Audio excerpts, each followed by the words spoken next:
There we are, live on Facebook. Once again, Tommy McCay here with 3D Politics. I've got two Davids with me, David Oldham and David Van. You can always catch those guys. David Oldham there at constitutionalgrounds.com and David Van, the master at soonerpolitics.org. You can always find me right here at Tommy McCay on Facebook and Twitter, and McCay at 3dpoliticslive.com. We have a ton of stuff to get to, and we're going to get to it quickly. Everybody's talking about the meltdown of Western civilization and the riots, but not us. We're not going to start with that. We're going to start with the Oklahoma security. Oh, I'm going to talk about the potential for a special session in Oklahoma legislature. Knowing later we're going to talk about all these riots and stuff, but we got to get the little stuff out first.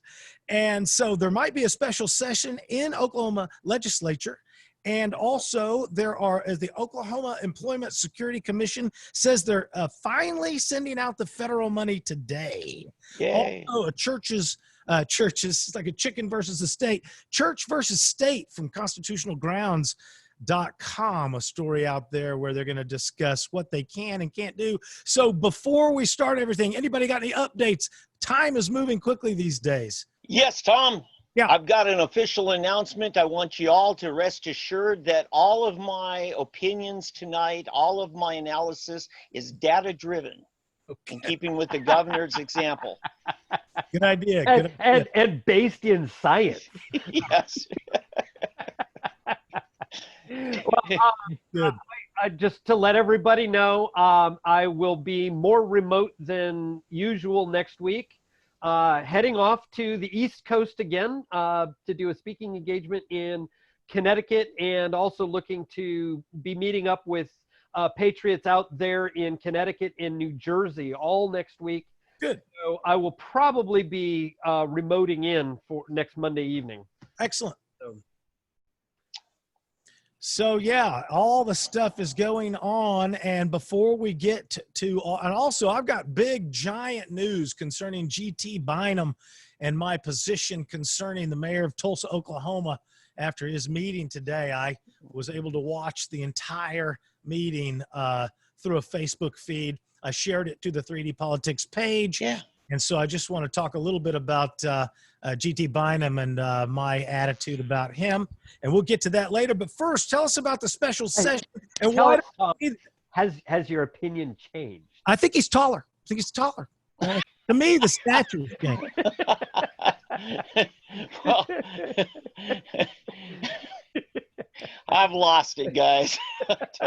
I just got it. So anyway, tell us about the so special session. I think this has to do with the marijuana laws. Is that correct? It does, and I'm going to pull this up here right now. We'll get us a little bit of the article. This is actually coming from Ron Durbin.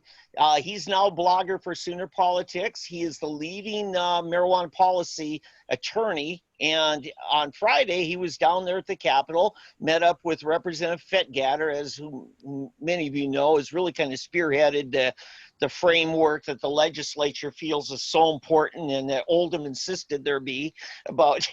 That was supposed to be a joke, Oldham. I get you. Yes, yes. So anyway, but on the way back, Durbin posted up in his podcast. He said, guys, there's going to be a meeting Monday. Governor Stitt is going to be getting with the legislative leaders and just look at how can we fix the things that won't wait until next February? Because if we don't fix some things, we already screwed it up last session a year ago, and the agency said, well, you know what, we're just not going to enforce that until next year's legislature finishes because you lawmakers have told us you made a mistake. But it's still law. And then, you know, they thought they had it fixed, and then they rolled it all into an omnibus, and then Stitt vetoed it. So anyway, there could be a special session. Now, the big argument Ron makes here, let's get it out of the way. Everybody says, oh, this is going to cost too much money, You know, here's the thing. We pull in about $8 million now a month on marijuana. Actually, it's more like 12 million when you consider everything. Is it really? Yeah, well, when you figure all of the revenues, that includes the licenses, and there's several of them. You know, you got to get a $500 license from the OBNDD, you know, Bureau of Narcotics and Dangerous Drugs, in order to be a farmer. You know, to practice your rights. Yes. To exercise your rights. So right. if they shut them all down, or shut down 20% of them, we're going to lose more money than what the special session would cost us just in 1 month. So Ron wanted to be sure to put that out. But, you know, Ron actually, he's in the hospital today. I think he's going through a heart procedure. Yeah. And, well, I think this is to correct what he had happened the other day, right? Well, they were wanting to put another stint in, but then they said last night that he's not healthy yet enough for what he would really like. Got HIPAA laws, boys. Got HIPAA laws. Wow. Yeah. So anyway, hopefully I'm going to get with Fetgatter tonight or tomorrow and see, you know, if that actually happened. It could be the governor gets a little nervous and canceled some meetings so that he could consider calling out the National Guard, you know, to be cool like Minnesota. I don't know. Well, in the government's or in the governor's defense, the cities have called for the calling out of the National Guard in concern, out of concern with all the protests. We'll get to that more later, but right. So it's understandable that he might be not able to. I'm going to do a shameless plug here, and that is that Ron Durbin took our lead here, 3D Politics, and started a podcast, and he's got his own right here in the health science section of Sooner Politics. You can keep up with the latest news on that if that's important to you. I do that because none of the other media is doing it, and I'm just, you know, folks, sometimes citizen media, citizen journalism is the only thing you got. We're going to find out later with some local broadcast footage that sometimes citizen media is all you've got. Yes. Oh, is it? Is it ever? And yes. I was scrubbed by local media here recently in True. But I had a question before we move on from this marijuana story.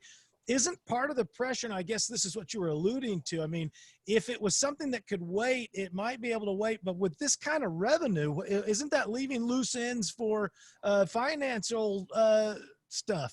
Well, let's understand what the problem is that the rules and laws that have not been fixed are going to put people out of business who are currently lawfully under the illegal laws that we have. They are lawfully in business, and because of the change, it's going to throw them out with all their all their investment, everything else, just trash the whole thing. And Oldham, you're going to love this part. Okay, it's not going nearly far enough, but there's a Supreme Court case, maybe it's the appellate court, in which a law was struck down in Tennessee that was a protectionist law for their own wineries. And they said to be a winery in Tennessee, you have to have 2 years or 5 years residency. Right. And the federal courts have said that's a violation of interstate commerce. Correct. And it's a protectionist thing. Well, what happened is, when we first started medical marijuana, almost 2 years ago, it's coming up, you know, it's 22 months right now. And they basically, you just had to show that you are a resident, and you had to show who you are, and you could get a license, you know. And I mean, there was this felony thing that you had to be clean of felonies for a certain amount of time. And that was in the terms that the state question writer, Chip Paul, wrote that. Well, anyway, the legislature... Don't get me started on Chip. Yeah, the legislature, I'm trying not to. The legislature then changed it to, no, you have to be a resident for 2 years. Well, we've got people who they've been in business for a year, and their license is up for renewal. And they were legal last year, but now they're no longer a legal resident for the time needed, so they'll have to shut down. And what I think really got Stitt's attention, and I'm going to take credit for this, as I said, this is not a time when the government needs to be killing the economy even further. These are family farms. These are family shops. These are, 97% of them, I would say, are family-run businesses where the money's really coming from one family. And you're putting them out of business because the legislature screwed up. Well, and the governor screwed up. It's the people doing their normal lives, and the legislature gets together and has a big meeting and signs pieces of paper that just by the stroke of a pen makes them criminal. Yeah. Well, and that's the problem with the whole thing is nobody is, remember, rightful liberty is unobstructed action according to our will, not the will of the government, but our will, so long as we're not violating the rights of others. And that's the key thing. Government doesn't have the right to obstruct in any way, shape, or form. That's the drawing line, the dividing line. And I think this just highlights the perversity of of allowing that which is inherently a right of ours. Sure. So let's move on, if you guys are ready, to the Oklahoma Employment Security Commission. Says they're finally going to send out the federal money today. Don't we all just love it when they send out? Yes. Now, I had an article a week ago on this about the screw-ups there, and they, I guess, named an interim commissioner on Wednesday. Okay. And that commissioner basically said, rather than us doing all of the police work to hunt down any fraud in the initial application, we're going to automate a bunch of this stuff, knowing full well that it's going to be caught on the back end by more of a policing action, looking for fraud and run that down, in which case you're going to have to go after people criminally for fraud, defrauding the state and federal government, and actually receiving the money. They were wanting to catch it at the front end where you just reject it, but you don't prosecute criminally. Well, and you're really not going to be able to catch it at the front end, partly because there's so many claims. But the other thing is, and David, you and I should expect to see these things. I mean, I have people who fraudulently claim to be an employee all the time. I'm getting calls from creditors. I'm getting calls from other businesses wanting a reference. They've never been an employee of mine. Sure. And stuff like that. So I fully expect that at some point I may get a summons from the work from the what's it called, the EOC. unemployment insurance department, this agency, and be faced with, hey, you owe money. You had an employee you didn't tell us about. It's like, I don't have employees like that. So, no. But so Tom, what's really created this problem is the kind of paperwork volume they were moving for the last 8-10 years. They're now moving 10 times that amount. Right. And they just don't have the staff for it. To do it in the way they had been, where they've been nitpicking, busy work, give me something to do. Because when you got that low of unemployment, it's like to keep your job, you got to find work to do. Well, and again, I have a problem with them using unemployment funds for a prohibition of work. It's not unemployment whatsoever. Nobody's unemployed. They were forced by government to stop working. That's a prohibition of activity. It's not unemployment. And now they're going to be nice to us by using our money to pay us back. Yeah. Well, and that's I'm 100% with you on that. I'm glad you mentioned it because I was gonna, but that's very much the problem. It is, although many have been laid off because of the prohibitions, not necessarily the prohibition to work, but the inability of some government or some businesses to maintain because of others being prohibited to work. And so the downstream effects have added up to unemployment. And yes, there is a fund, but they're going to replenish that fund through taxation and other things. And it's not going to be merely just through the replenishment by ordinary unemployment insurance deduction. If you're just now tuning in, you're listening to 3D Politics with me, Tommy McCay, your fine host. I've got David Van and David Oldham with me. We're getting ready to jump right into all of the riot news, all the exciting stuff. Van has got basically some of the best footage that has been enhanced from Minnesota when troops fired on people standing politely on their own front porch. And they were the right color too. How about that? Isn't that amazing? And we're also going to talk about GT Bynum and all of the news here locally. But you want to go with that Minnesota story, David? You ready to do that, or you want to? I do. I'm actually doing a little bit of technical stuff here. I just had my second screen go out, and so now I'm having to move you guys over. Where I got my laptop right underneath the camera there. See, so called tele du toi. Your French. We're good. Yeah, we are good. So anyway, I saw this stuff. It looked like something out of a Matrix movie where they're walking down the street, and then suddenly the machine turns and targets the humans and begins to fire on them. It was fairly outstanding footage. Yes, and I want to say where I got this from. It actually was on Facebook. This was not Facebook, Twitter.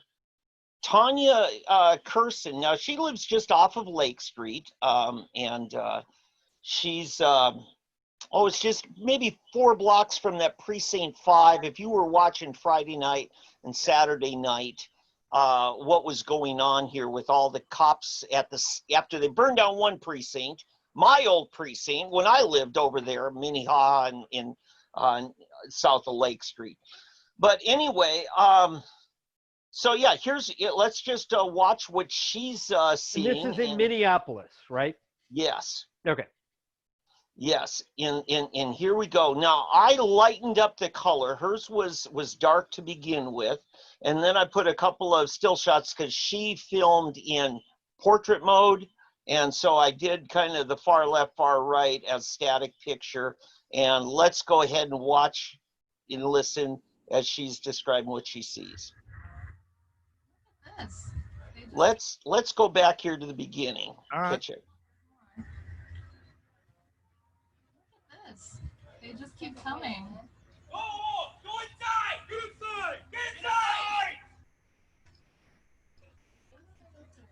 Get inside! Get in your house now! Let's go! Light him up!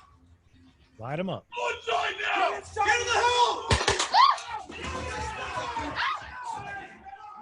Seems reasonable. Get in! I mean, you know. Are you okay? Right on the fucking crotch. Are you okay? You got hit? I'm good.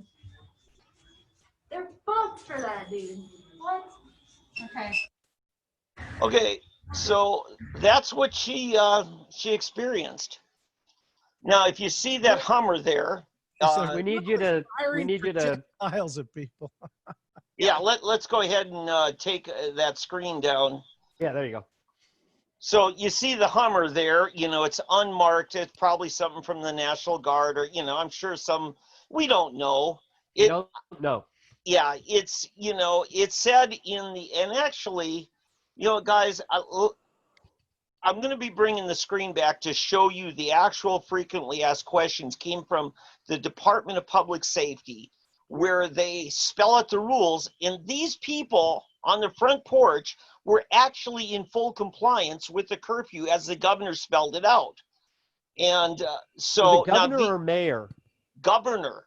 So it's a statewide curfew? No, the governor issued a state curfew for people in the cities of Minneapolis and St. Paul. And then he said other cities are authorized to establish their own curfews. So he listed this curfew for these domains. And that's probably so that he could activate the National Guard if necessary against breakers.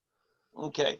So anyway, I want to show you guys this, and I'm going to share screen, and this will be the document that I put underneath here. Okay. You guys can see this. It had a little bit heading. Now, here we go. Underneath the line, here's a Google cache of the DPS document that's since then been updated. Okay, so I wanted you guys to see the original document as it applied. Here's the frequently asked questions from the Department of Public Safety. Where does a curfew apply? City of Minneapolis, City of St. Paul. What does a curfew mean? This is their definition. All persons must not travel on any public street or in any public area. Private property is not included. Okay? Then it talks about the exemptions. People going to work, emergency responders, media. I have a problem with that because I don't want the government deciding who is and who isn't media. We all are. Thank you. Correct. Okay. Now, watch this. We're going to go down to the key things. How long will it last? Now, it says right here, if you can see my cursor, he says, can I go to a family and friend's home? Okay. Can I be outside my house or my property during this time? Yes. Yes. Can I have a backyard fire? If it's in your backyard, you can have a fire. Okay. And, and so those are the key things I wanted you guys to see. Now I'm going to go ahead and close out of this here so we can talk more. But there you see a reproduction of the actual document. I actually copied and pasted. I did not edit this at all. This is their text. So you can see these people on the front porch were fully within the requirements. And yet they got shot at. And by the way, these were paint cartridges. You saw the bright green. That's what it was. At least some of them, some of them sounded like they might be rubber bullets or something like that, because I didn't hear an air, a blast of air like you hear with a paint cartridge, a paint gun. It sounded like a percussion of some sort of a ignited round. But there could be an explosive ignited paint cartridge. I don't know what the government does or doesn't have. That could be. The point is they were less than lethal. Obviously, nobody was hurt in that particular instance. But there could be, if these guys are going along and doing that kind of behavior, people actually have the right to shoot back. What about Rambo sitting on his porch and he gets triggered when you guys come by? Well, there's that. But here's the problem. Here's the problem I have. Curfews as applied are meant to make it so that a very few police officers can control a very large population. Okay? And they do that by flipping the tables and saying, you're a criminal if you are out, and we're dealing with you as a criminal just for being out. Yeah. And the problem, and that frankly is exactly how they have dealt with COVID, how they are trying to deal with vaccines, how they've dealt with drugs, gun possession, all of that. That all follows the exact same model. Right. That's why COVID was not a shock to me that they went that direction, because they've been doing the other for 70 years. Right. And so what we need to start pushing, and we're going to talk when you get to GT Bynum. It should have been what everybody brought up when they were talking with Bynum. Yet nobody did, partly because they're involved in it, like Regina Goodwin and stuff like that. They're involved in maintaining that this is somehow lawful. But I beg anybody to answer to me, where in the Constitution do you get the authority to declare a curfew? Yeah. Anywhere. Please show me. Yeah. Because we are not talking an insurrection. The argument was that we would be talking an insurrection, but what authority does the governor have in an insurrection? Does he have curfew authority? Does he have, or does he just have control of the militia, or the militia, the National Guard? And it would vary by state, but the question is, what do they have? Because just declaring people saying, no, you can't be out violates the regulation versus prohibition principle that I've been talking about. Okay, now remember what Frank Urbanek pointed out, and I think you had a phone call talk with him about it after he discovered that when the governor was trying to declare certain emergency powers on the COVID-19 thing, he actually was rather deceitful in declaring a state of riot exists. Correct. Which gives the governor in Oklahoma certain powers, according to the statute. Okay? Correct. And Frank called him on it, and the governor quickly changed his tune, did it the right way, which triggered the legislature has to meet within 48 hours and has to authorize it. The governor can't do it without the legislature approving it. Right. These are the safeguards in Oklahoma. So, but here's the point I want to get at. You're always taking a risk when you amp things up. Setting aside, Oldham, for a minute, your argument about whether those constitutional powers exist. Just from a pragmatic standpoint of good government, when you start bringing in troops who don't have the cohesion, don't have the training, I mean, you're bringing in, like my nephew's platoon, lieutenant, spent, I think, 2 or 3 tours in the Middle East. Well, this might be how you handle things in Fallujah. But this isn't necessarily how you handle things in Minneapolis, And some people would argue that. Yeah. Well, and here's the thing: at a state of war, things just naturally, not that they should, but they naturally get a little sloppy. Right. And we saw sloppiness here. Well, my point is that there's a lot of people who think Minneapolis is in a state of war. So, I mean, not just now, but I mean, just in general. David, never let a good crisis go to waste, right? This is the mantra of the leftist big statist government. Exactly. So my point is, these soldiers were not listening to the governor. The governor said these citizens were fully in compliance, and that wasn't good enough for these thugs. I'm going to call them thugs. When you go beyond, you're a thug. Yep. So... Well, now, they might have been good guys on the next block, but on this block we saw they were thugs. Well, and remember, you only break one law to be a lawbreaker. So, I mean, it only takes that. So let's understand that we can support the police, and I know, speaking for myself, I'm desperate to support the police, but I will only support them to the extent that they support the Constitution. Yeah. And just tuning in, you're watching 3D Politics live right here on Facebook. I've got David Van from SoonerPolitics.org and David Oldham from ConstitutionalGrounds.com. I am Tommy McCay, your fine host right here at Tommy McCay on Facebook and Twitter.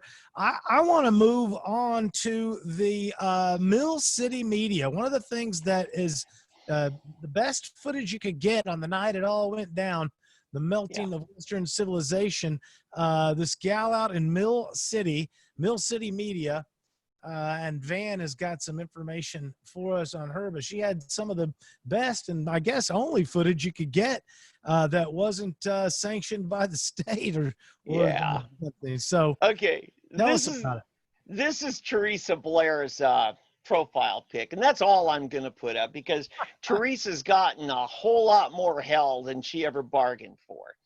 Teresa's really a bright young lady. I mean, she's fantastic. She was at the Trump rally last fall. Remember when that turned into a riot outside the Target Center? When Trump had the audacity to do a Make America Great Again rally in Minneapolis. You remember, and that was one where the police defied their own mayor because the police wanted to show up in their uniforms, just like they did when Obama came to town. And Jacob Fry absolutely refused. He said, you'll get fired if you show up in uniform at this rally. Because Jacob Fry hates Trump, and I mean hatred. That's not too strong a word to describe his attitude towards Trump. So anyway, I want to put that in there, and then I want to just jump on over to her actual If I can, okay, get out of there. You know, these drop-down menus are annoying. This is one of the photos she actually took on, what was this, Sunday, right? Yesterday? On the I-35 bridge. This is the trucker that was driving the tanker. This woman knows how to show up and be, you know, where the action's happening. And this is right at the point where the police officers go in and rescue this guy from getting beaten to death. So, but then I want to show you this. And this is, I'm just going to play about 2-minute clips so you'll get a sense of what Teresa's doing. This is actually Wednesday night. Okay, what's his name? Mike Tobin with Fox News still couldn't get into Minneapolis, but this gal ran 3.5 hours. Now, this is 3 hours into it. This is in front of Precinct 3, my old precinct, just down Minnehaha from where I lived when I was pastoring and teaching school in Minneapolis. So let's play.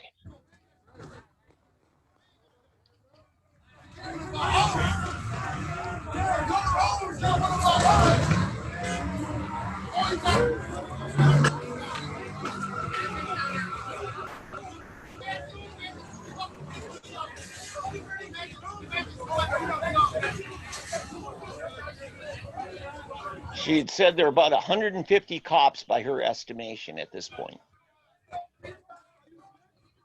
She had some great footage the night of rolling through the carnage. Yes, yes, that's the same footage. And again, folks, this. Okay, watch this. Tell him there's some pictures. Who? Are you okay? He's limping. Oh.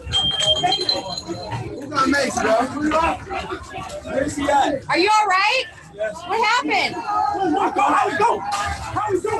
Oh, shit. Oh, they're spraying the crowd. They're spraying the crowd. I'm getting back. I gotta get back. They're spraying the crowd. Looks like mace. I don't know. Oh, they're shooting rubber bullets. They're shooting rubber bullets, guys. I gotta get back. Oh, shit. Rubber bullets. More rubber bullets. Damn, you can hear them. These guys,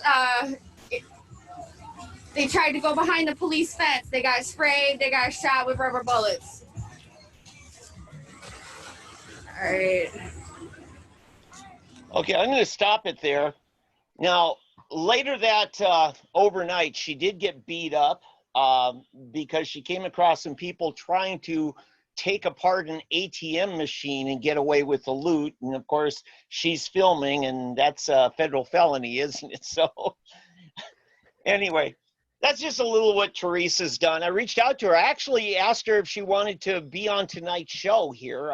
Her life is just so chaotic. I don't think she wants her face out there right now. But she's been very appreciative. I told her my wife and I are praying for her and stuff. So, you know, this is citizen journalism, folks. This is the people saying, hey, look, we're not in it for advertisers. We're in it for truth and justice. And let's encourage all our listeners, become citizen journalists like us. It's now pretty easy. Yes. You know, every computer has a camera. You've got cameras on your phones.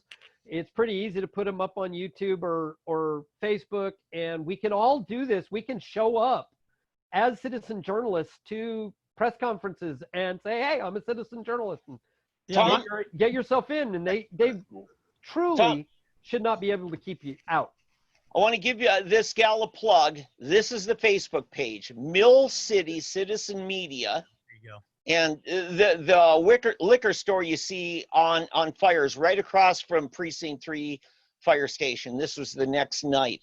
But please, everybody, please like this page, okay? Now, look at here.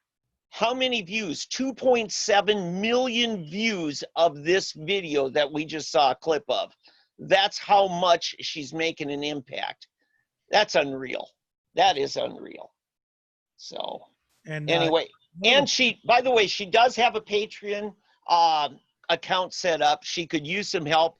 I mentioned she was beat up when she came across people at the ATM. She had a really nice phone, really nice, and they stole it from her. Okay. So now she's got some expenses, because in order to do this right, you need a good phone, you need a strong battery, you need everything working on all cylinders. Because she did 3.5 hours straight. My phone can't do that.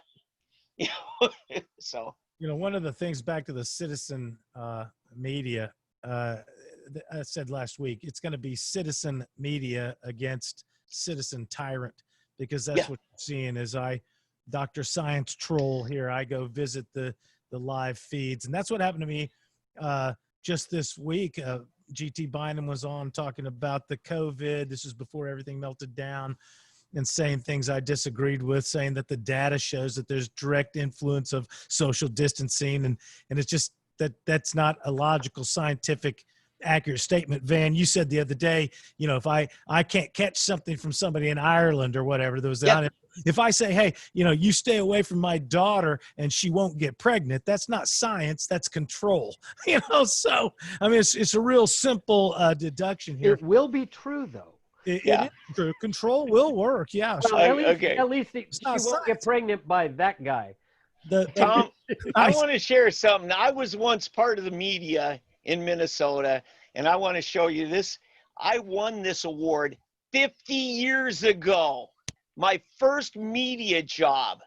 It's called the Sales Master Award. I was 8 years old. I think I might have just turned 9. Okay. And anyway, it's because I delivered newspapers and sold subscriptions. Now, this one was for the newspaper called the Minneapolis Star. And they had a sister publication called the Minneapolis Tribune, which was the morning. I did the afternoon one. And then later, they combined them to the Star and Tribune. And that's what you see today is the Star Tribune. Now, I was a paper boy. That was the term, a paper boy. But just 4 years later, right here you see I got another award, because then I was delivering the Tribune in the morning. And they had paper girls and paper boys, and you could see the logo of a girl and a boy both delivering newspapers, because, hey, this was the 70s, right? This is the feminist era. And so anyway, I just wanted to give people a little sense of this is a little of Dave's history. You're in my museum tonight. And next week, it's going to all change. We'll never know what you see in Dave's museum on Monday nights. Well, what I was saying about being Channel 6, the fascinating history you have, Dave. What we're finding out is that citizen journalists are more accurate and more honest and more transparent than your professional go-rounds. Channel 6 is supposed to be local and loving local people, and I'm as local as you get around here. And all I was doing was pointing out some of these things that are criticisms of what GT Bynum was saying about the COVID and the data-driven such information, and they scrubbed my comments from the troll section of the peanut gallery. You hater. Well, I'm just saying, if you can't even have a decent, transparent conversation with you're destroying their ignorance. Their facade of ignorance, narrative, and therefore that they are true, news reporters who are unbiased because they just want to know the truth. And when in reality, what they do is they play stupid like they should, and sometimes they just are, but they act like they don't know that there are other sides to these stories. And we're going to see in a minute how she just lies, gets the story. Okay, yeah, let's go ahead and set that one up. And I want to read, there's a guy, Mike Simmons on Twitter. He says, his headline says, and this, I guess he says, several people were injured when a truck drove through a group of protesters on I-244 eastbound during a George Floyd protest. I responded, this should read, several people were injured when a group of protesters stood in traffic on I-244 eastbound during a George Floyd protest. Yeah. Okay, you want to see, because I think Oldham had a good point here. Let's run two different versions of this thing, and you can see what Channel 2. This time we're picking on Channel 2, Giselle Fuentes. And now she wraps up. I am starting about a minute into this, about a 2-minute piece, because she starts out by talking about other things about the rallies and the events and stuff. But let's pick it up now, okay? Okay. And here we go. We're going to hit play, and then I think I'll go ahead and go to full screen. Yeah, good. For that Black Lives Matter rally. Now, cell phone video by one of the protesters captured the scary incident that happened around 6:30. You can see that red truck carrying a trailer behind barreling through that crowd. Witnesses say Barreling. they even saw a man jumping off the interstate to get away from the truck. 2 people had to be taken to the hospital, while a third victim says he's lucky he got away with minor injuries. Now, thankfully, like, I only got my leg a little bit injured and my arms here, I mean, my hands here, but, like, I didn't get as bad as other people. The Oklahoma Highway Patrol says protesters surrounded the truck right after the incident. He didn't stop, but out of fear, that driver tried to run away. Officials then later took him in for questioning. At this time, no charges have been filed and his name has not been released. We are waiting to get more details from the Oklahoma Highway Patrol. Of course, we'll All right. So I want to talk about the man. This Mike Simone or Simmons. His headline read, "This man," she mentioned him in the piece there, "this man fell off the overpass when the truck drove through a group of protesters." And I suggested that would be, "This man fell off the overpass when he was walking where traffic is known to occur." So it's like the way they write these stories. She says that the truck didn't stop. You'll see in other video, there's other video where clearly he did stop. And also, how can you surround a vehicle if it's barreling down the highway, which it wasn't? And you can see when he realizes that he has to move because the crowd's going to burn him and his horses down, he kind of staccatos his acceleration because people are screaming as though there might be somebody under a wheel. And he knows he can't see everything, so he goes a little bit and stops, and goes a little bit and stops. And it looks to me as though he's literally trying not to just plow out of there. He's trying to give anybody who might be underneath a wheel to roll out of the way. I mean, he didn't just floor it. I think wasn't the operative term by Giselle Fuentes is that he drove off. In this video, we're going to watch. He ran off. Or ran off, yeah. Now let's watch here and see how he just ran off. Ran off in fear.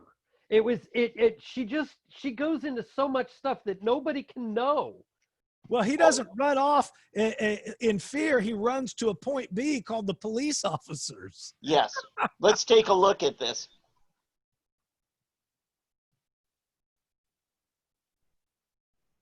Now, that did start up a little bit after the other one, just to be fair. It did. It did. This was all they had. Watch this. Now, why in the world the police are sitting down there instead of where the people actually need to be controlled? Who knows? So his ramp has been pulled down. And he's stopping at the cops. Yeah. Yes. Yeah. Now that's the ramp to let horses out, and there's more to the story, which we have heard that the protesters were trying to actually get in at his horses that he had in the back end.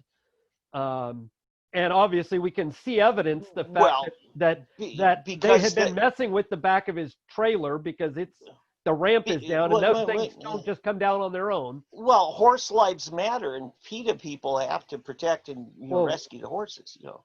Now, see, watch this. The cops just put his gate up for him so that he wouldn't have to get out of his vehicle. They literally wanted him out of there. This is the cops. And the cops caught up with him later. All right?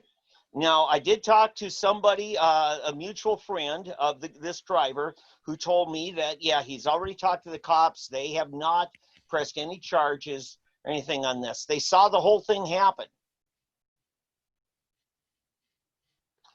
You know.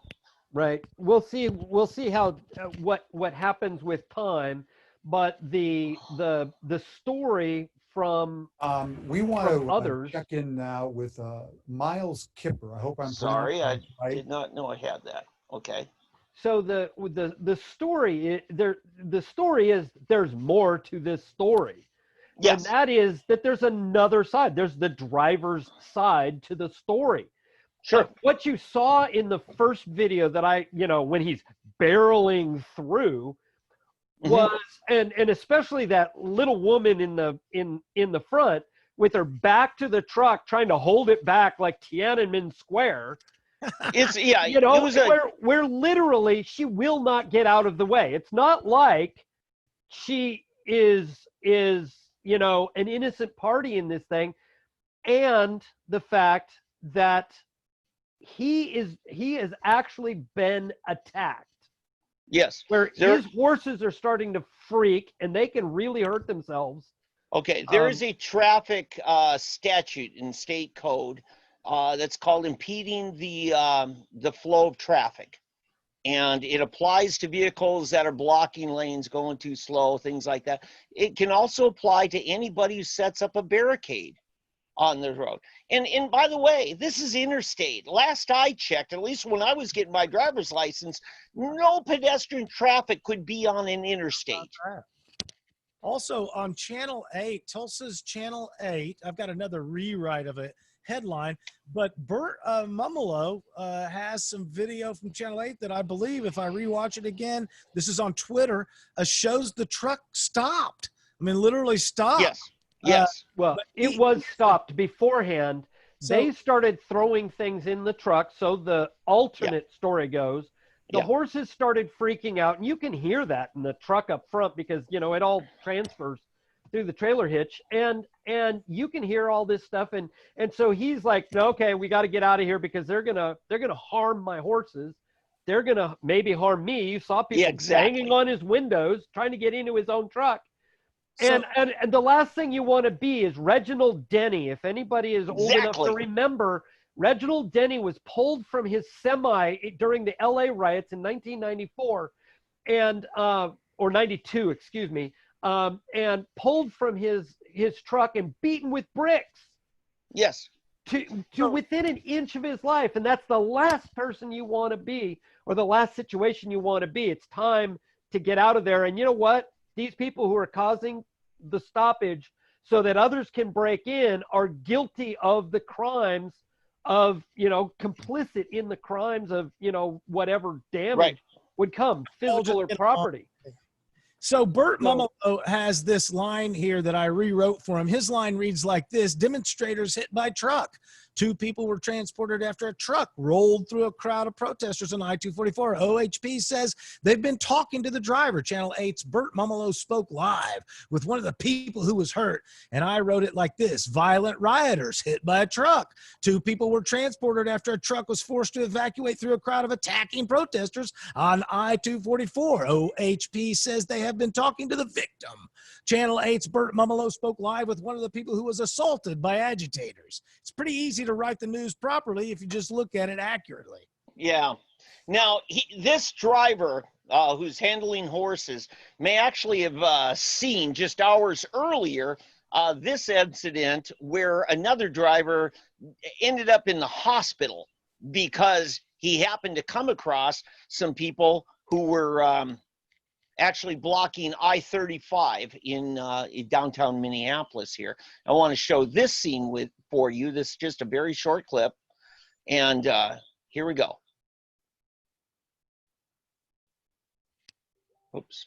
That truck approached, and even some of the brave people attempting to slow it down, and then look. There he moves some more. Tried to get close to stop him, or stop the driver. Now they're starting to get in his cab. They're a sizable vehicle going there right in the middle of the interstate. Jeff, that came up. He's going to start driving. You can't see it from this angle, but he was going very, very slow, trying to get through. Like that, but going pretty fast into that crowd and then coming to a stop. But you're seeing kind of that mob of people then really gathering tightly together. He's going about 30 miles an hour right there. And if he'd have continued, it looks like somebody didn't get out of his way. So they threw bicycles in the path of his truck. Oh, is that what it was? Somebody let down in front of him in the road. It looked like that. I found out from another view, Channel 5 KSTP showed it from the other angle from a helicopter, and they saw that it was a bicycle. And actually, a few bicycles have been thrown. There is looking like people clearly were upset that semi came down the interstate where they had been peacefully protesting. I mean, it's just peacefully protesting. Just go right there. A dangerous Now, situation that unfolded right there. Now, right before. I want to say here, I used to drive this on a regular basis, this 35W bridge. And what you can't see here is he just came under the Washington Bridge underpass, and it's an S curve. And so this is most of the way onto the curve here, and they're just about to go over the water. He did not see them, or could not have seen anybody we see in the screen could not have seen them within about till he got within about a third of a mile. Okay, so here's the question, and in a semi going, that heavy, it takes a little bit to stop. But yes, the question is, did they not have blockage of the freeway back further so that people wouldn't have this happen to them? Well, or did this just pop up so quick that there was no chance to do that? Exactly. Well, Nobody. And then what was the final outcome? What happened to the driver? Do we know? He is arrested after he was released from the hospital. And this was the guy we saw without the shirt earlier in the early right. photo. Yes, that was one of the pictures that our gal Teresa Blair was right there on the scene and took. I assume that was one of her pictures. And so again, we have a whole lot more to the story than is initially reported. Yeah. And what I want to say here, just before we get too much further, is I am fully in support of blocking streets and things like that at times for protest. Because you have to do that at times. They're just, hey, if things are that egregious, you have to do that. But it has to be over something legitimate and has to be pretty egregious. To block a freeway, though, is to take your own life in your hands. And when you do this, you have to be careful because someone else's. Well, if you're taking someone else's life, then you're guilty of murder and your rights don't exist any longer. Yeah, I'm saying for this trucker, if he has to swerve out of the way with that heavy a load, he could easily end up going over the side and falling to his death. Or taking out other people and doing all sorts of things. Yeah. Exactly. Yeah. My thing is, you want to get a freeway shut down, it takes weeks to get your proper permits. Oh, you won't get a permit to shut a freeway down. That's why they're doing it this way. That's my point. Where do the rest of us go to get our permit for equal time for our marches? Okay. The same place they do. How do you consider, and you're saying blocking the street is maintaining civil unrest? Well, remember that when our citizenry and our government completely forsake the rule of law, as we have seen time and again, and especially through COVID and so forth, when they forsake that, there is a time that we need to push back. And what we are doing is not civil disobedience, because their rules are unjust and unlawful, but we need to push back. Now, I do not agree with shutting down an interstate. I do support shutting down city streets, like they did in Michigan out front of the Capitol. I fully support that. If I could add to this, the proper permitting, first of all, it has public safety protocols very much through and through on it. When you're going to have a parade, you have to show a map plan, the whole parade, contingencies of what if there's emergency, are we going to hem somebody in? We've got to make a way for everybody to have access to their property. You got to handle all those things. And then you got to have roadblocks and warnings and everything, all in the name of public safety. Okay. Right. In this, you don't have any of that. This would fail to get a permit on every count. Well, my point is to try to draw a distinction. Look. Yeah, and I was going there, Oldham. You're right. I got distracted. My point is, Yeah, to shut down a neighborhood street, you don't have nearly the public safety concerns as barricading a railroad tracks or barricading an interstate. It's well, night that's and day. correct, because and especially with no notice, because people can't get around, and then especially when the crowd goes up and is doing like was purported here, then attempting to damage property and put people and animals' lives in danger, then they have a right to defend themselves. Yeah. Tom, I want to go back here to Bynum because this has a tie-in where those people we set us up real quick because we've gone long. 3D Politics Live every Monday at 7 p.m. right here live on Facebook. 3D Politics Live with Tommy McCay, your fantastic host, David Oldham from SoonerPolitics.org, and David Van with ConstitutionalGrounds.com. You can find a lot of information from both those sites, ConstitutionalGrounds.com and SoonerPolitics.org. Catch me at Tommy McCay on Facebook and Twitter. And so tie us into the GT Bynum because I've got some stuff I want to say about that also. Yeah. Okay, now G.T. Bynum's office was very much involved in a Black Lives Matter rally that was over there on the north side of the downtown loop around, north side of downtown. And it was in a field there. I listened to the people organize it. My daughter and her husband went to it, okay? And there were 2 underpasses to get to Guthrie Green at each end of that block. So you could have taken surface streets instead of climbing up the rise and going over the I-44 interstate, or 244. Right. My point is, whatever police officer or mayor decided it was okay to shut down that interstate and then fail to do it is guilty of causing this harm. This is a failure of our government. I want to know, where do I go on a Sunday morning to get a permit for Sunday afternoon, especially after we saw what happened in Minneapolis.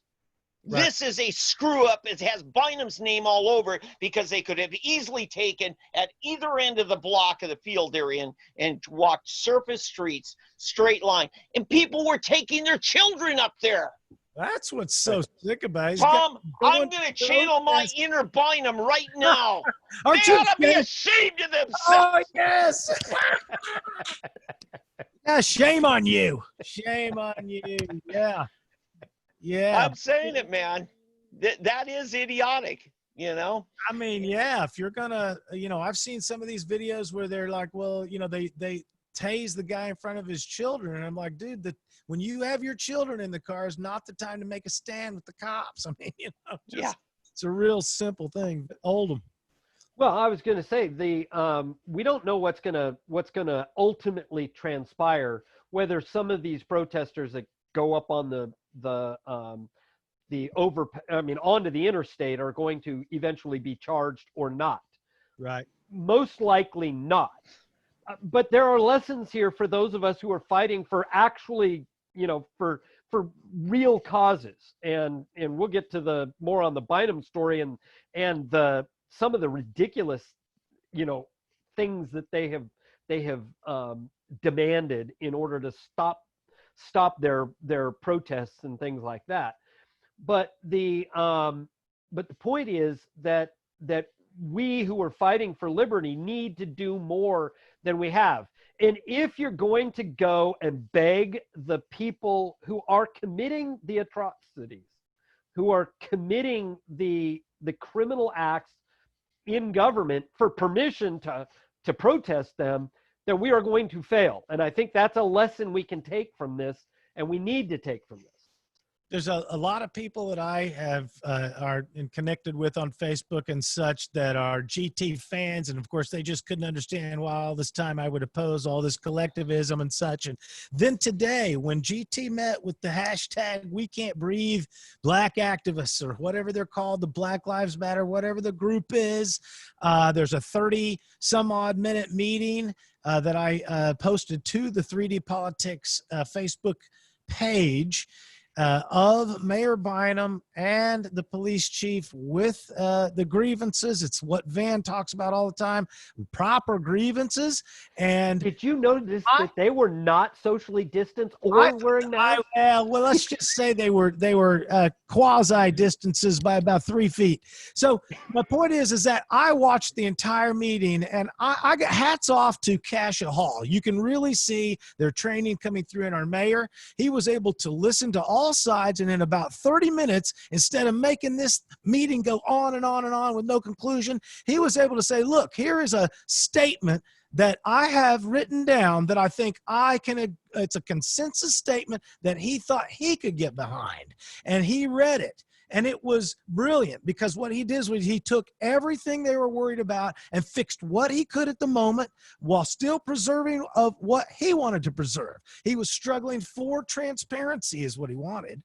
He doesn't want to shut down live PD because it creates a transparency. It lets us see. But the hashtag We Can't Breathe people actually brought up a good point.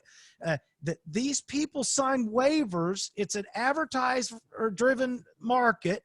These victims of these crimes, sometimes they're not found guilty later. They sign waivers under duress for their footage.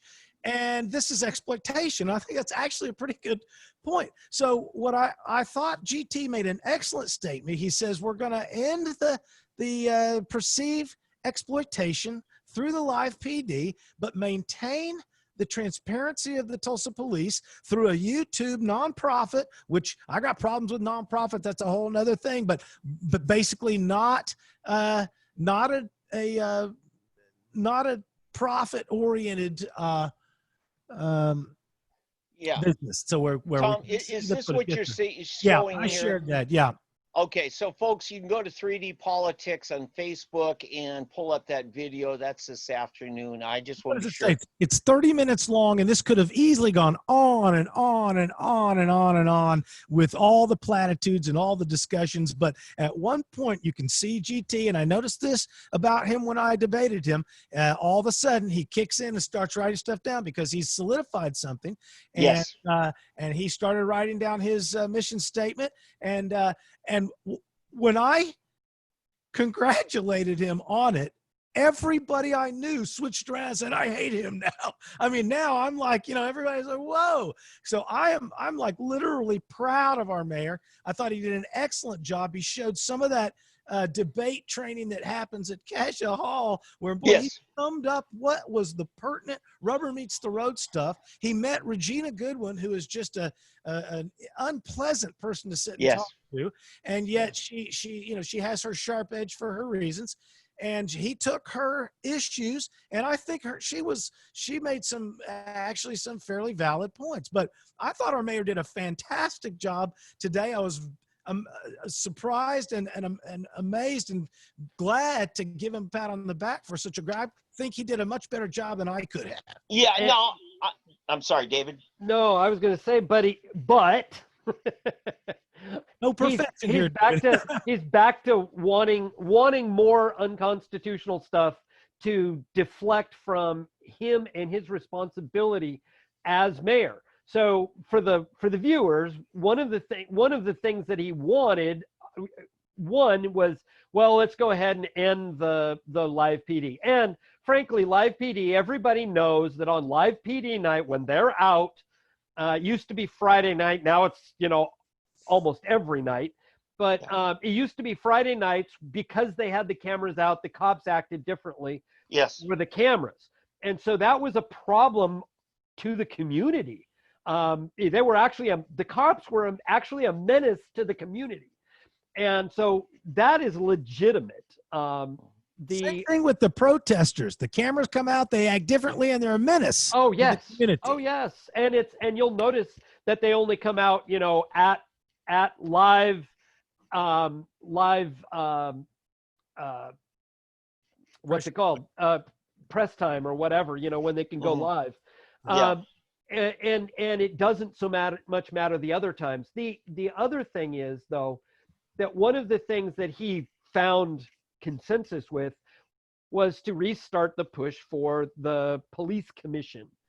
Now, I would not mind with that. The review board, the review independent review board, yes. yeah. Now, the problem is that I would not have a problem with that, except that he is responsible for maintaining the constitutionality of the police force. Exactly. And all he wants to do is deflect, just as he has done with COVID. He's pointed to the governor. The governor points to the CDC. Everybody's pointing somewhere else. The CDC points to the science and to the scientists. Nobody is taking responsibility for their responsibility.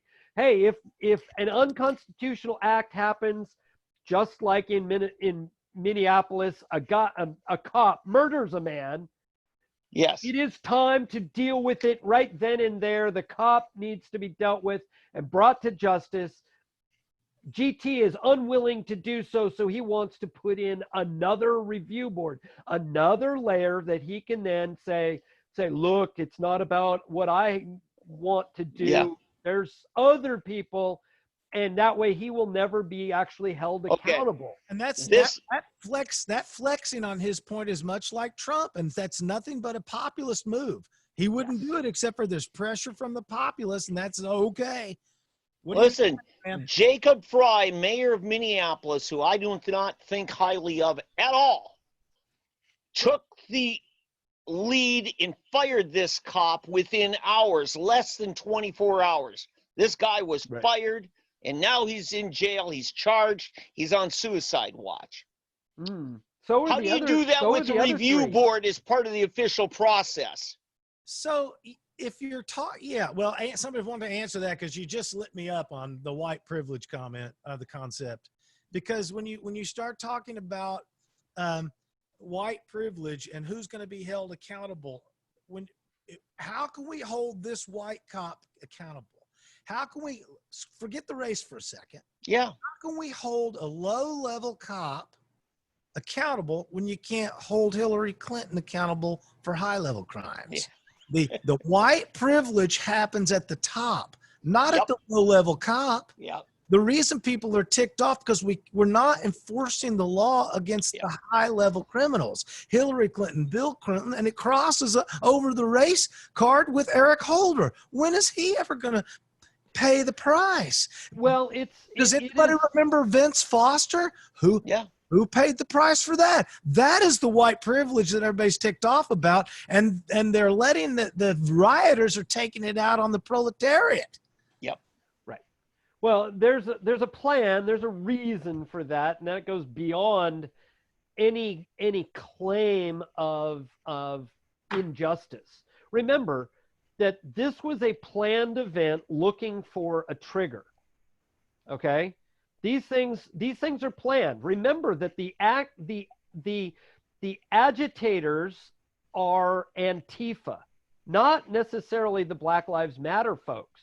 There have been legitimate, peaceful protests, and then the illegitimate stuff comes from others who have come in and pre-planned this stuff, because this stuff is everywhere around the country, and it's not like they've just sprung up on at the spur of the moment. The whole concept of a legitimate protest being overtaken by some nefarious force is called history. It happens over and over through history. A good friend of mine at U of A up there in Arkansas during the Vietnam War, he was very vocal, a loud fella, very talkative, very politically oriented, set up a big protest. And on the day of their giant effective protest, all of a sudden they came in, hey, we got these national guys from SDS, the students from the Democratic Society, and we got some big speakers. And then for the first couple of minutes, he's like, oh, cool, because they're getting some real traction. Then all of a sudden, the national boys came in. His whole event was taken over University of Arkansas, and he was you ever saw Animal Farm when the dean tells the boys, and I'm reporting you to your draft board sergeant? That is exactly what happened to my buddy the next day. He was drafted. He was gone to the war. And so this is what happens historically is they override these legitimate gatherings. And this is exactly what they've been doing. They set up pallets of bricks in Dallas ahead of time. They set up pallets of bricks in Seattle ahead of time. And the boys walk Fayetteville, in. North Carolina. They pressured us down. This is a bigger plan than you might even think necessarily. They pressured us down for 90 days and then lit the fuse. And I mean, it is dangerous knowing that they have professional agitators out there. And what they want to do is get Trump to call martial law, which is what he's doing. And so they can say, you caused martial law. I mean, it's like it's a provocateur. That's all. Tom, I want to say it's 12 minutes after 8 right now. If you're watching us from Minneapolis tonight, I hope you're at home. I hope you're in a safe place or out in your backyard or even on your front porch. I think should be fine. And so anyway. Just beware. You might want to go inside while they march by, but you look like somebody was going to pop his head right back out the door. Guess who's exempted from the curfew? The homeless. I think we need to. Where would they go? We should sell a picnic Kevlar for backyard picnics. Yeah. Timing. Yeah. Well, and we had a just here in Oklahoma, we had a fellow blogger, citizen blogger who was beaten up. That's right. Just because he had a MAGA hat on. He was actually there in support of the protest, in support of protesting against the killing of George Floyd, and was down there and was talking to people about all of that. And some kid came up and grabbed his hat. He went back to get it and got jumped by about 5 or 6 guys and got beaten up, and was later posted a video of himself with a black and blue eye, almost swollen shut, and his face all bloodied up. So, and all over because he wore the wrong attire. This is my definition of bigotry and racist is that it is a forced group association that prioritized above the individual personhood. See, they didn't care who he was or what he was saying. They saw the hat and they forced his association with everything they want to say is bad, which is the same way that George Floyd is losing his personhood the public loves his skin color more than they love his personhood. So we're losing the identity of the human. It's no longer a human. Now we're into the legend of the group. We're no longer talking about an individual. We are talking about the group. And so the real problem here is the collectivism. You call it what you want, socialism, communism, fascism, whatever you want to call it, when it is the application of a forced group association that rises above in priority the individual personhood. You are no longer a person. You are associated with a group. It's amazing. There are some of us like, who is it? Rachel Dolezal. Her personhood was able to transcend her group. She was able to somehow cross over the group. Actually, I'm wrong about that. My condition still stands. Her group association overrode the reality of her demographic. They were able to say, look, here's how strong the group association is. We claim you are now forced into the black group. We will force associate you. It's the use of force is what it is. Van, what do you think about it? Am I rambling? I was trying to do a little bit of homework on what Oldham had to say. You guys want to watch Moto's see his nice little shiner and what he had to say about? You can put up a picture about it. We got some more stuff to talk about. Okay, let me just show you guys a real quick screen of it. We aren't going to play it, but this is Moto with the peaceful bunch down there, the peace-loving people who want to talk civil rights, and they were obviously not too concerned about his civil rights. He's wearing a hat that says "Make America Great Again." How offensive can you be? Well, and that was his crime. If you stand in the highway, you know, don't think you might not get hit by a truck, but you can't just go around wearing a hat. Yeah. So I talked to his legal counsel last night, and you know, because I'm trying to figure out, you know, why don't you go to the media with this? I don't know why he's handling things the way he is, but what happened was they stole his hat. He went to go get it, and that's when he was surrounded and ganged up on and beaten, and finally he pulls his gun out. And then he faced a police investigation for him brandishing a gun. Right. And no charges on anyone yet. So the white privilege didn't work for him in the same way that the white privilege didn't work for the GOP rally at Veterans Park last year when we had license and we had everything ready to roll legally with the city, and the Tulsa cops stood down. Yes. Remember, in order for white privilege to work, you have to be part of the bureaucratic and political swamp. If you're not part of that, then you don't, or be well-moneyed. Otherwise, you don't get the privilege. Here's the warning I have, and this I'm dead serious about. If you, as a constitutionalist, liberty-loving, want everybody to have all their civil rights respected and honored, you happen to vote for Republicans, you happen to stand with the GOP, like this young man, and you go down there, if your politics are not within the spectrum and we don't know where that spectrum is, you are not only not welcome there, you may end up having your property stolen, and you try to assert your civil rights, you may end up like this guy or worse. Right. Right. So I'm just saying that you may really care about George Floyd, you may care about Black Lives Matter, but the makeup of the people, and this wasn't Minneapolis, this wasn't Philadelphia, wasn't DC, wasn't Atlanta, this was in Oklahoma. Bring us back to full screen, Van. Pardon me? Bring us back to full screen. It's enough. Well, I'm making my point. I wanted people to actually see that face. And you did. And you did. And the thing is, they are, and Miles, what I was trying to say earlier, there is an egregious white privilege where Hillary Clinton is involved. It's huge. You look at a guy like Brian Epstein, and he goes around and everybody knows it. And they say, okay, white privilege. And you mean Jeffrey Epstein? Yeah, they knock Moto out, and they're thinking about this white privilege like Hillary Clinton, Bill Clinton. And they're so confused and useful as a ignorance that they don't know they're supporting the same people that are literally doing it to them. There's Candace Owens is beautifully showing people the reality, and some of her statistics that she posts.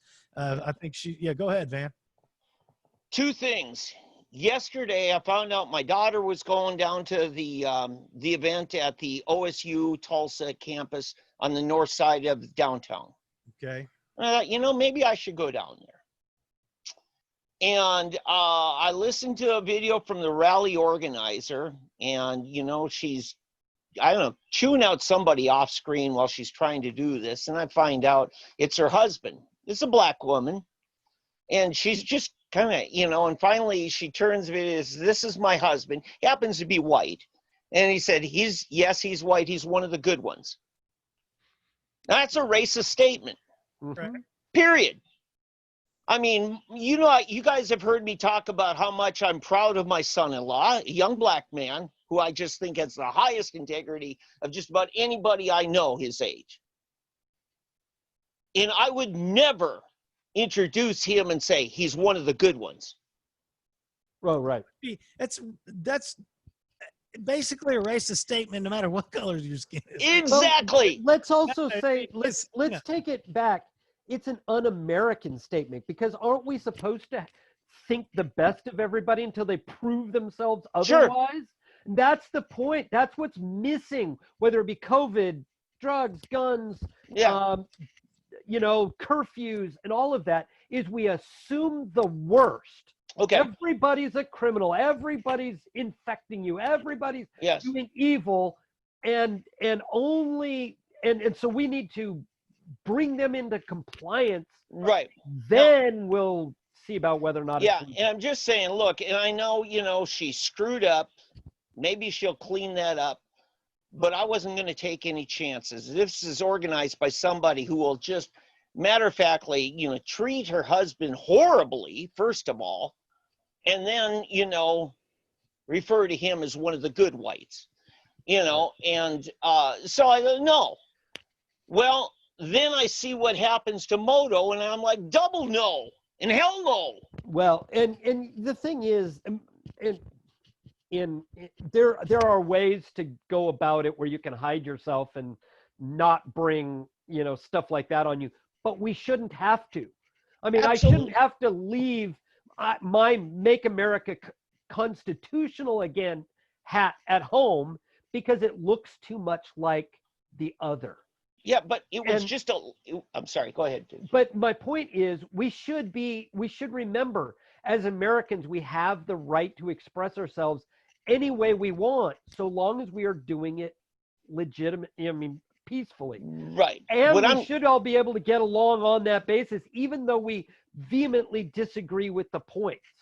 Yeah, my point, 11 or maybe it was 10 months ago, down in Lawton, a couple of our friends, Tim Harper, Adrian Oldham, were the only two acknowledged conservatives down there at this, you know, the Dreamers, you know, that they were going to be using Fort Sill as a detention center, right?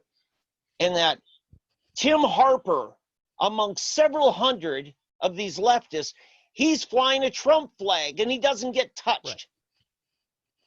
Well, they were afraid of his gun. Sure. But you're right. There was a different. There were people though that expressed that they wanted to touch him, but they were afraid to. Oh yes, yes. So it was in their hearts to do it. My point is, we shouldn't have to hide this. We should remember that if we're all living as proper Americans, as patriots, then we treat our neighbors with the respect due them just by their being an American, you know, a fellow member of society, and there should be a proper respect and treatment due each and every single one of us. Doesn't matter the color of your skin, your creed, or anything else. It should be that should be the way we treat people. Okay. Even though we disagree politically. Okay, I've been a civil rights activist on the issue of our humane treatment of the mentally ill. All right. Mm-hmm. Most of the people that I've allied with are on the far left.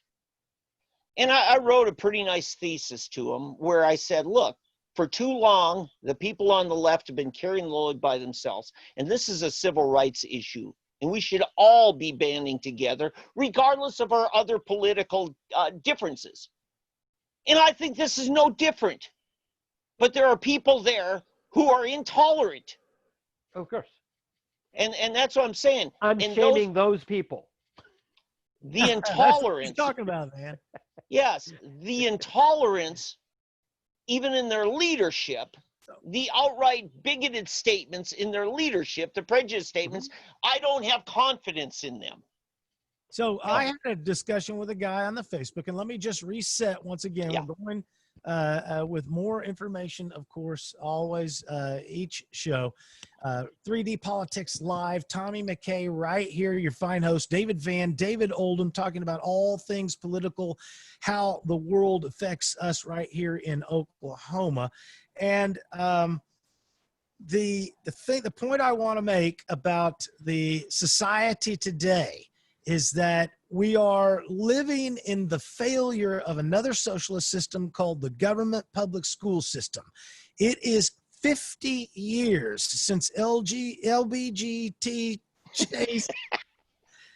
LBJ's Great Society is a failure. Here's the proof of it. If we had all this strife, you wouldn't have the amazing communication breakdown we have with a poor society that doesn't know anything, how to behave, how to share. We got blacks who can't get along with whites, and we have women who can't get along with men, and everybody's gay that can't get along. And so the problem here is that we have given the Great Society, the reigns of the children for 50 years, and we're reaping the benefit of it. Everybody on both sides has seen it all fall apart, melt down, and people say, well, there's bad parenting because racism's taught at home. And who trains the children to be parents, and who trains the parents? The public schools trains. We've had 4 generations or 5 generations of nothing but public school trained parents. And these are them. They're wearing masks and breaking windows and going insane. And even the people on our side are like, well, I don't know, maybe it's okay if, I don't know, what's constitutional again? I mean, even our side didn't know what's going on. You know, it's just absolutely ridiculous. So I'm in a Facebook discussion, very polite, not even a spat, hashtag can't breathe, and they have these 4 demands for the mayor. And one of them is we want reparations for names of certain black people, and then the word countless other black people. Now, that's where I got snagged. I said, look, if you want your demands to be met, make them, you know, not impossible. Yeah. The word countless is literally equals incalculable, which means the mayor can't, you would lie if you said, I'll meet a demand that's countless. It's literally, you can't meet a demand that's countless. So I said, because we're countless. So he tells me, I'm almost done. He tells me that I'm only looking for semantics and syntax issues, not justice. And I'm explaining to him, justice is a balance between 2 opposing views. And if you cannot define reasonably your definition of justice, then there is no justice. Tom, he's not data driven, is he? No, he's not, because what my point was trying to be was these people are not looking for agreement, because I kept asking them, all I'm looking for you to is to agree that that metric can't be met. And if you'll just rewrite it, take that one word out, then you got a demand, you know? Yeah. But he says, oh no, I can't even agree with that because really, and then he posted 16 links I'm supposed to go read. I'm like, dude, I'm not arguing ideology. I'm arguing logic. He said, well, there's violence. Silence is violence. No, destroying the language. There's a passive verb and an active verb, and you don't get to have it both ways. Well, the way I feel about it, well, nobody cares how you feel about it. You know what? Chuck Strom taught me something about how to debate over financing of government functions with a liberal. You ask them, how much is enough? They can't answer it. Oh, yeah. Because they don't want to say there's a lid. Exactly.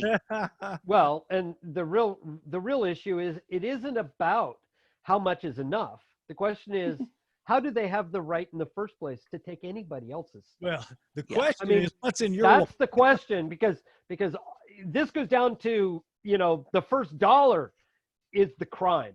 It's not about, you know, are we going to continue the theft? Yeah. So, and I do want to get in before we go any further down rabbit trails. I do want to talk about that Supreme Court ruling, because that was this is bogus. On constitutionalgrounds.com, correct? Yes. It's on Facebook. It's on Facebook. This is basically a classic battle of church versus state or court, and it is a pertinent today's world. This is our right to freedom of religion. What does it say, Oldham? Well, the issue here is the churches were told that they couldn't meet. They were shut down because, you know, social distancing and you can't meet because, you know, you're going to spread the disease. So they made these orders. Well, church near San Diego, Chula Vista, filed suit, and it got quickly to the Supreme Court. Some churches in Illinois filed similarly. As a legal maneuver, both states changed the conditions so that they tried to make the lawsuits moot. In the California one, though, Judge Roberts came out and made some wild statements in defense. He joined with the leftists on the court, and they're the ones who see the Constitution as a living document, in quotes, meaning that they can reinterpret it anytime they want. They meaning the Supreme Whoever's got Court. the power base, right? Yeah. And rather than it being what it really is, a living document in that we can apply it to any situation, even those that weren't foreseen by the founders, like locomotion or computers.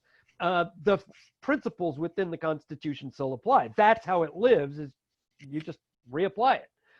But they want to say it this other way. Well, Roberts joined them, and he wrote a short opinion, but the operative word in his opinion, you can find this at Constitutional Grounds, is that he cites, and he cites the science wrongly, but he goes on and says the California order at the heart of this case, he observed, temporarily restricts the number of people who can gather in public to address this extraordinary health emergency. And in that, he was saying that let's see, where was it? Anyway, that it was that it's reasonable.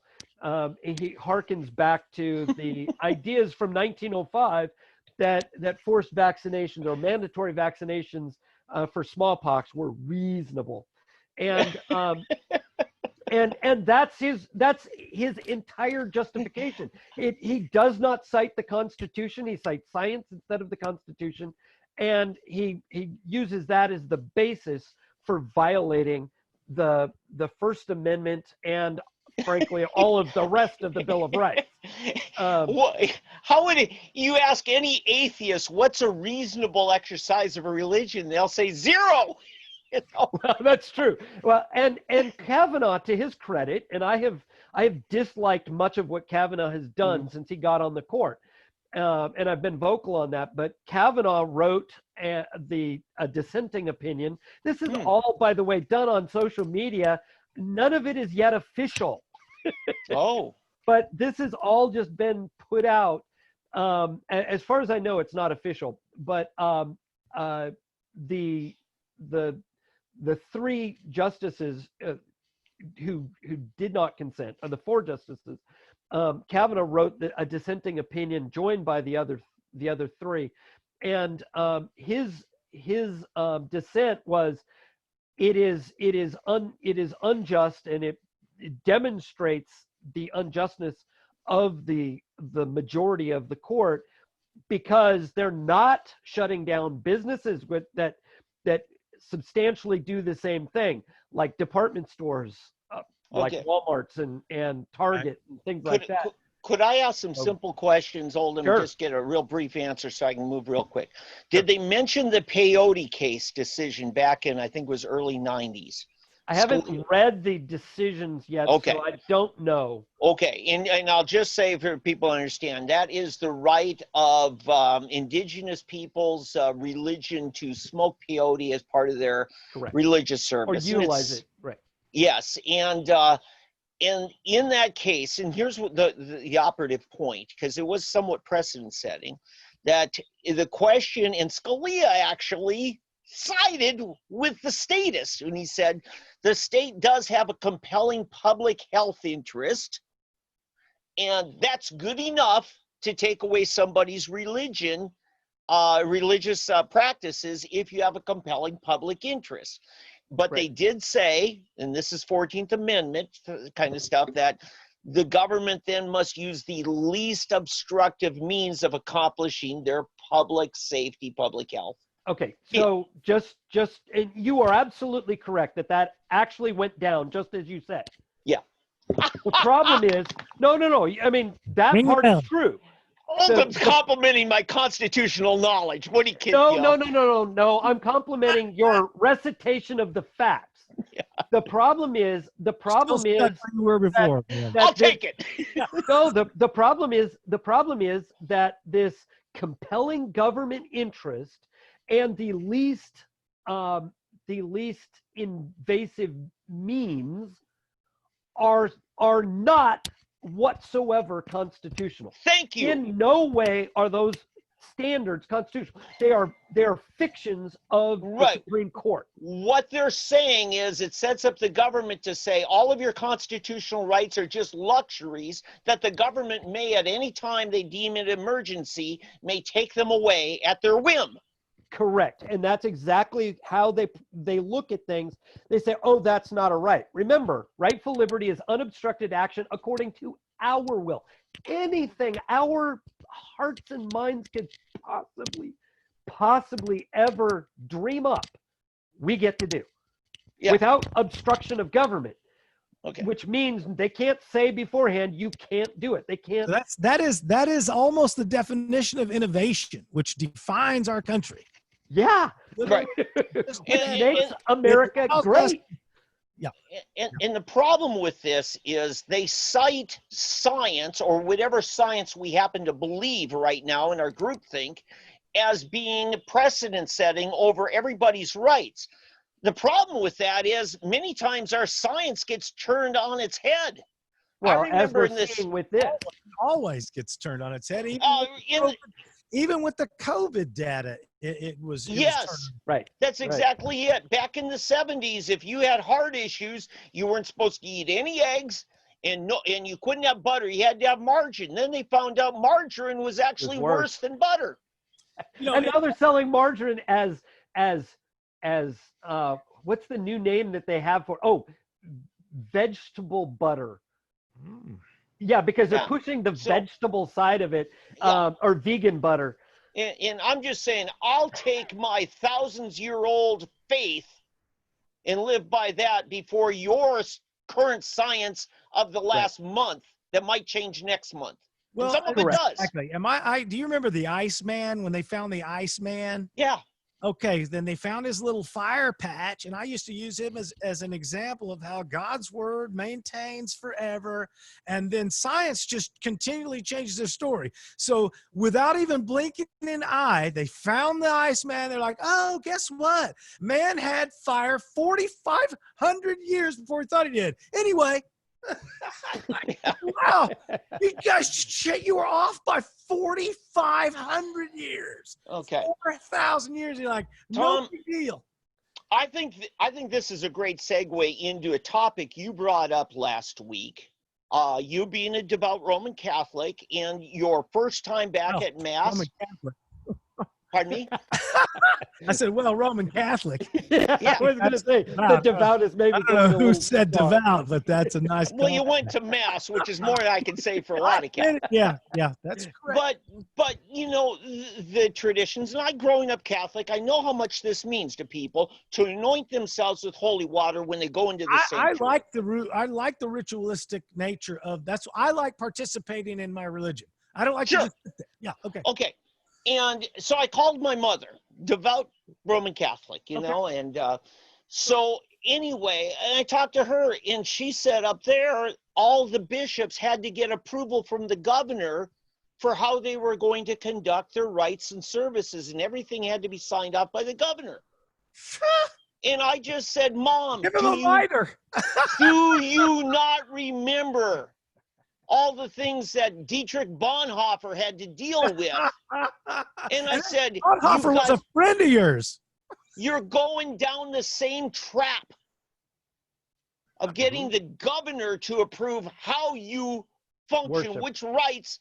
Now, you know, I came up, you and I talked about it. I said, there is a way to make everybody happy if we would think of some innovation, because I've gone to my own father's Catholic funeral. They take out the shaker of holy water and they anoint the casket to bury the dead.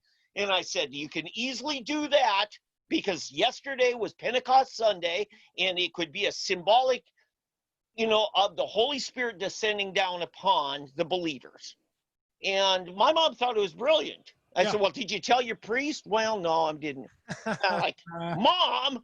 I say, if you're going to ask the governor and he gives the word, then the governor has to wear a mitre. Yeah. You know, yeah. So, Oldham, you know, this is kind of an important thing, because what we see happening in Minnesota is we got Archbishop Governor Walz. That's really what we got. Well, and that's the problem.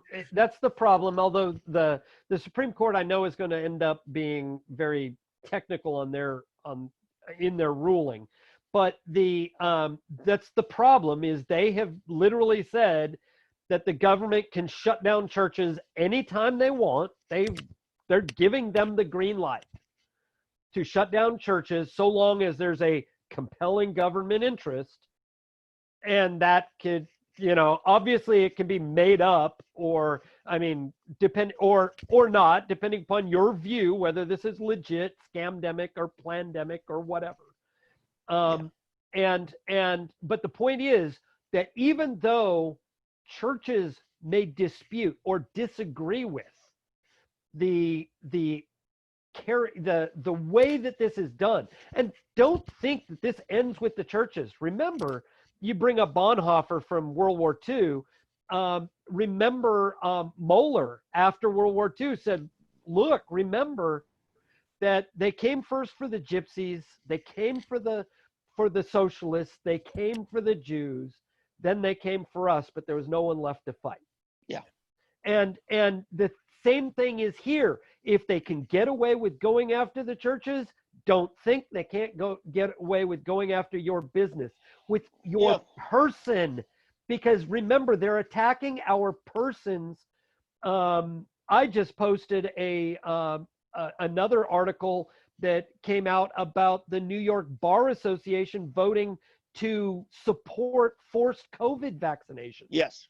This is the Bar Association. Who are you going to turn to for defense? Here's what is the most ominous about this ruling, as we understand it, is they are saying that science now is going to trump our religious liberties. Correct. That's the same science. Where does the science find its home? It's in academia. It's in our universities, right? Where is the largest home of the atheists? Those same universities. Right. We're literally letting the atheists run the churches. Well, they're also, my point last week about the host and the holy water, and to give the devil his due, I was saying, I want my placebo. See, the fact is the placebo, the idea of the placebo, which is proven by science, the placebo effect is a scientific reality, and it resolved and resides in the belief of the individual, which is the same place that religion resides. So they are literally wanting to control what we think and what we believe and do not believe. And I'm saying, unfortunately, and I know that the priests put out their spiritual neck onto the chopping block, and we battle principalities that are not smoking cigars in earthly rooms. When you become a priest, you literally dare the devil to come after you. And so these guys, and I don't care whether you believe the devil or not, that's a huge psychological burden. It's like running for office. You put yourself out there. And so these guys, I got to say, if you don't go pour the water, I mean, you're asking God to fix it for you. I mean, believe in God or don't believe in the God, pour the water. We're at the point, or not far from it, where when the priest holds up the Eucharist and says, the body of Christ, we may be getting hit with lawsuits for false advertising if you can't prove it's the body of Christ. That's the problem. Prove it's a placebo effect, and I don't want it. Because we're data-driven here, folks. Science-driven, right? Yeah. That's always possible. If we look at that plant, that car plant, they can start calling it the Tesla race riot. Oh, look at it. Hey, I want to put a teaser in for next week, if I could. Wrote an article. It's up there. I want everybody to review it, and let's have a discussion of it. Okay. As I mentioned, I used to live in Minneapolis. Minneapolis has been controlled by the Democrats for a century. And yet we've got the worst racial conditions there. Right. And you're going to find the same narrative over and over again. Chicago, Philadelphia, New York, Baltimore, DC, all of these places where I think the narrative, and we should discuss it next week, is I don't think the Democrats necessarily want to fix the racial problem. because they lose the issue to run for office on. That's right. You know, it's like the guy that didn't want to remove the objectionable word. I'm like, just take the one objectionable word. Oh no, because they want the objection. Well, yes. it's not just the objection. Remember, they actually believe that they're owed for everyone. They are owed for everyone they believe has been hurt, and that's everyone. The race baiting poverty pimps will say that because and I mean, I'm talking down to the lowest levels. So because it has been put out there so much, they actually buy into it. Yeah, and they have bought into it hook, line, and sinker. It is part and parcel. It is like religion. So you'll never get them to take out the. Here's the cool thing: in Oklahoma, I get to be a spectator. Oldham, you get to be a spectator. You know why? Because the only time we had slavery in Oklahoma was when there were only Indian tribes here, and they were the only ones that owned slaves. So it's going to be Tom paying the reparation. Cherokee Tom. You white guys gang up on me. Should be, but they've got an out to get us in there too, even though we're newer to Oklahoma. So, no, I mean, that's literally, it's going to be the black folk against the tribes. But yeah, that's true. It should be. Well, they already that's actually true with the Freedmen thing. They wrestled the Freedmen thing. That was part of their issues with the Freedmen's. But, you know, the Oldham you're talking about, and David Van, you're talking about the race baiting when they do, you were hearkening back to the idea of them when you say reparations now for black people, that is a forced group association. They're saying all black people were injured and all black people need to be paid back. And you guys, because you're white, right? You're associated by force. Now, we're not going to look case by case to see if you really owe anything directly or if your family members. We're not going to go case by case. We're just going to go force group association. We take a look at you. We shove you in a group. Now, they have no idea I carry a Cherokee card. They'll shove me in the white group. I sound like a white guy. Talk like one. So, but anyway, back to this thing. And I think we need to wrap this up. Yeah. We're going long. I will. It's this cousin of mine who was a congressional staffer. He's actually in Hanoi, Vietnam right now. I told a narrative about this because this is true of the Republicans too. That Republicans will not fix some things because they will lose the issue. And many of us believe that abortion is something that's deliberately not being fixed because Republicans need the issue to raise money on. Jason Murphy wrote an excellent article several years ago about that very thing. And he said these things won't end. I talk all the time about how the Republicans in South Dakota defeated the ending of vaccine mandates. They're just because they want to keep tyranny, the appearance that they can dictate to us about our bodies. Yeah. And so it's not going to go away because all parties in government are invested in that. Yes. Yeah, in fact, the Republican national platform allows for abortion up to 22 weeks. But when you the Republican one does? Read the 66 pages up to, I think it's either 20 or 22 weeks. National platform. And so when you that's the same reaction I got from the libertarians and another liberal friend of mine. They're like, what? Because this is your point. The Republicans don't want to come right out and say, yeah, we're good with it for 20 weeks because they don't want to lose that ground. And also in the Republican national platform is a plan and it endorses moving the national parks back to ownership by the states. Who knew that? And why aren't they bragging about that? Because they want it in their platform for their base, but they don't want to really do that. They don't talk about that. So, next week we're going to cover the news, the events that happened, but I think we need to, hopefully next week we'll have time to do it, is talk about how these issues never get fixed because there are people in office that don't really want them fixed. Yeah, let's talk about it. Yep. Very good, gentlemen. Once again, another exciting episode of 3D Politics Live with Tommy McCay, your fine host, David Van from Soonerpolitics.org, and David Oldham right over there at constitutionalgrounds.com. We will see you all next week at 7 p.m. on Facebook Live.